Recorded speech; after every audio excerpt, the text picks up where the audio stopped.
I never planned for game development to change my life. I just wanted to know how games were made. I remember sitting there, staring at a blank unit scene, no idea what I was doing, but completely fascinated by the idea that I could build something out of nothing. At first, it was just curiosity, but that curiosity turned into obsession, and that obsession turned into something way bigger than making games. Game dev became the reason I learned how to build, how to think, how to fail, and how to keep going when things got hard. It was the spark that led to everything else. Entrepreneurship, building products, mentoring others, even working in completely different fields. It all started because I wanted to make a game. And this didn't start from some sort of crazy start or crazy realization. It was just a simple curiosity.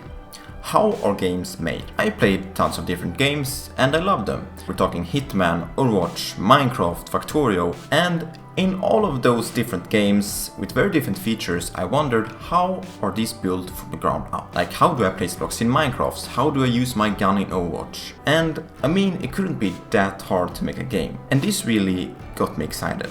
Like, I could maybe build entire worlds, and the only thing that was really stopping me at the time was my current knowledge. That's why I decided to dive deeper into game development. And for high school I went to a game development program.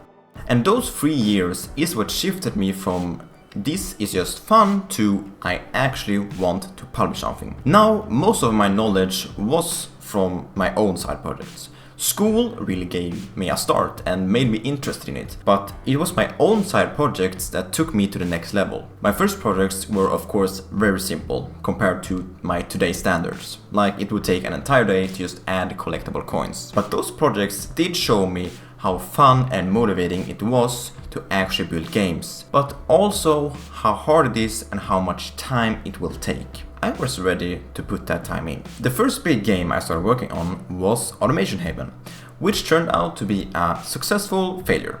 It was my first dream game I built. It was gonna be an expensive automation builder game where you would automate all these products and then sell them to companies and dominate the market worldwide in the end. And this didn't get released, but it did show me how to release games in the future. But not only that, it also led me to something I never really expected to learn from game dev. And that was that creating these games were not actually about creating games. It was more about the creation of something to put out into the world. Like, instead of playing other people's worlds, I got to be part of creating one of those worlds that people would play and enjoy in. It shifted my mindset from being a consumer to instead being a creator. And this was only the first step to something totally different. The first thing that it did was lead me into a new sort of pivot, entrepreneurship. At least a different form of it. And that was solving a problem and then creating a product and selling that product. I started a startup in a program with 2 people I had never met before. I think that working on a startup for at least a year teaches you so much more than anything else could ever do. And the only reason I did go to that program was because of the creation mindset and game dev I had done before. Although this was definitely not the end of the unexpected outcomes. But it did make me realize that you could really build anything. These different areas, both game dev and entrepreneurship, have one common factor, and that is creating. The lessons from creating is too many to count at this point. But one of the core lessons is that you can take yourself through long projects, frustration, and really stay consistent. Because game dev is hard. It also makes you realize that you need both patience and structure to complete your games and projects, otherwise you will just stay stuck and not really make any progress. From those lessons, I built a new identity where I'm independent, self-reliant, and I've become more confident. Working alone has really made me realize that I can rely on myself. No matter how complicated things may seem, I know I will do it and I can do it. Although being independent and self-reliant all the time can also come with its downsides. So that's why it's become increasingly important for me to seek out and work with others too. The second biggest thing I learned was iteration. Having to test and try and fail over and over again and never give up just because something doesn't work. Meaning that no matter if the project was finished and released or if it was archived and never saw the light of day, it always had a big lesson in it for the next project. If it was mindset or tools, the the previous project always helped the next one. When I came to the realization that creating affected me in this way, I realized how powerful it really is. And all the unexpected doors game dev opened for me. It starts with coding and game design. Now it's about problem solving and creativity. And the drive I had to finish these projects is what led me to build startups and lead new ideas. Things I never planned to do, but turned out to be something I really enjoyed and wanted to do more of. So the lessons I learned from game dev were very transferable, whether it was systems thinking, structure, iteration or ownership. It all impacted me in some way. The most unexpected door that game dev opened for me was mentoring young adults. Think about that for a second. I was making games, then I got into entrepreneurship, made some contacts, and then all of a sudden I got a job offer to mentor young adults and develop new projects. Now I could impact people's lives directly.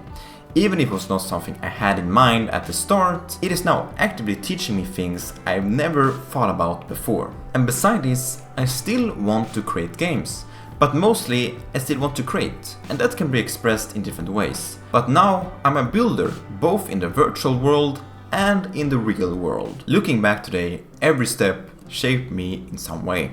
Every project, every failure, every iteration. My greatest teacher was definitely failure, because without it, I wouldn't have the mindset that I have today. To this day, I'm still nostalgic for the time when I was creating games and I could put time into it every single day, which I can't really do anymore. Or in other words, I've prioritized other parts. But at the core of those parts are still me creating things. Those years really gave me the mindset I carry everywhere else today. Consistency always beats intensity, creating always beats consumption, and the process is way more important than the finish line. Even if I don't spend as much time on game dev today, I know it will never leave me, because it has left a permanent and very powerful mark on me. This story is not about luck or talent. I had no idea where this was going to lead me. I just got started and saw how creating changes you. And game dev can be so much more than a career if you really let it. It can be a catalyst for identity, mindset and opportunity. I've seen it firsthand.